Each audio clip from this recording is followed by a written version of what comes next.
میرے آقا نے فرمایا تھا، فرمایا سنو، اللہ رب العالمین نے ہر نبی کو ایک دعا دی، لِكُلِّ نَبِيٍّ دَعْوَةٌ مُسْتَجَابَةٌ، اللہ نے ہر نبی کو اپنی امت کے لیے ایک دعا دی، اور وہ دعا قبولیت کی دعا تھی کہ جو بھی اپنی امت کے لیے نبی مانگے گا اللہ اس کو عطا کر دے گا۔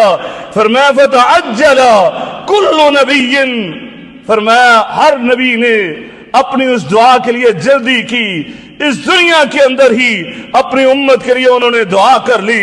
وَإِنِّي اخْتَبَعْتُ دَعْوَتِي، فرمایا میں نے اپنی دعا کو بچا کر رکھا ہے، لِأُمَّتِي، اپنی امت کے لیے، شفاعت لِأُمَّتِي، فرمایا میں نے اپنی امت کے لیے اس دعا کو بچا کر رکھا۔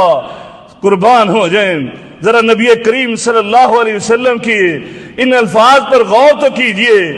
یہ امتی ہیں، ہم امتی ہیں جو نبی کریم صلی اللہ علیہ وسلم کی محبت کو بھلا بیٹھے، ہم نے ان کی محبت کو پسے پش ڈال دیا، دنیا کے لیے ان کی محبت کو قربان کر دیتے ہیں، چھوٹی چھوٹی خواہشات کے لیے ہم نے اس محمد عربی صلی اللہ علیہ وسلم کی محبت کو قربان کر دیا۔ دوست و احباب کے لیے، اپنی برادری کے لیے، اپنے خاندان کے لیے ہم نے ان کی محبت کو قربان کر دیا۔ جو نبی کہتا ہے میں نے اپنی دعا کو بچا کر رکھا کل قیامت کے دن کے لیے، اور کس کے لیے؟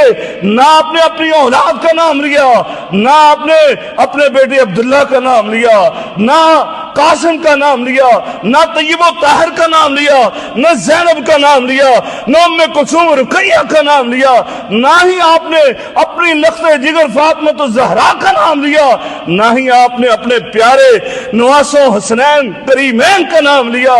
آپ نے نام لیا تو کیا کہا؟